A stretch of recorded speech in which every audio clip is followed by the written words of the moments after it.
ಎಲ್ಲರಿಗೂ ನಮಸ್ಕಾರ. ಪಾವಗಡ ತಾಲೂಕಿನ ಕರ್ನಾಟಕ ಆಂಧ್ರ ಗಡಿ ಭಾಗದಲ್ಲಿ ಅಕ್ರಮವಾಗಿ ಮರಳು ಸಾಗಿಸುತ್ತಿದ್ದ ಟ್ರ್ಯಾಕ್ಟರ್ನನ್ನು ಪಾವಗಡ ಪೊಲೀಸರು ಕಾರ್ಯಾಚರಣೆ ನಡೆಸಿ ಜಪ್ತಿ ಮಾಡಿದ್ದಾರೆ. ತಾಲೂಕಿನ ದಮತ್ಮರಿ ಗ್ರಾಮದ ಬಳಿ ಕರ್ನಾಟಕದ ಗಡಿಯಿಂದ ಆಂಧ್ರದ ಗಡಿ ಭಾಗಕ್ಕೆ ಅಕ್ರಮವಾಗಿ ಮರಳು ತುಂಬಿಸಿಕೊಂಡು ಹೋಗುತ್ತಿದ್ದ ಟ್ರ್ಯಾಕ್ಟರ್ನನ್ನು ಬೀಟ್ ಕರ್ತವ್ಯದಲ್ಲಿದ್ದ ಪೊಲೀಸ್ ಸಿಬ್ಬಂದಿ ಪತ್ತೆ ಹಚ್ಚಿದ್ದಾರೆ. ತಕ್ಷಣವೇ ವಾಹನವನ್ನು ತಡೆ ಹಿಡಿದ ಪೊಲೀಸರು ಯಾವುದೇ ಅಧಿಕೃತ ಪರವಾನಗಿ ಇಲ್ಲದೆ ಮರಳು ಸಾಗಿಸುತ್ತಿರುವುದನ್ನು ಖಚಿತಪಡಿಸಿಕೊಂಡು ಟ್ರ್ಯಾಕ್ಟರ್ನನ್ನು ಜಪ್ತಿ ಮಾಡಿದ್ದಾರೆ.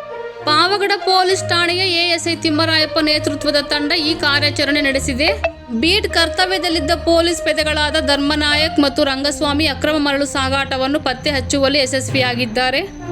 ಜಪ್ತಿ ಮಾಡಲಾದ ಟ್ರ್ಯಾಕ್ಟರ್ ಸಂಖ್ಯೆ AP39WLA007 ಆಗಿದ್ದು, ಟ್ರ್ಯಾಕ್ಟರ್ ಮಾಲೀಕನ ವಿರುದ್ಧ ಪಾವಗಡ ಪೊಲೀಸ್ ಠಾಣೆಯಲ್ಲಿ ಪ್ರಕರಣ ದಾಖಲಿಸಿಕೊಳ್ಳಲಾಗಿದೆ.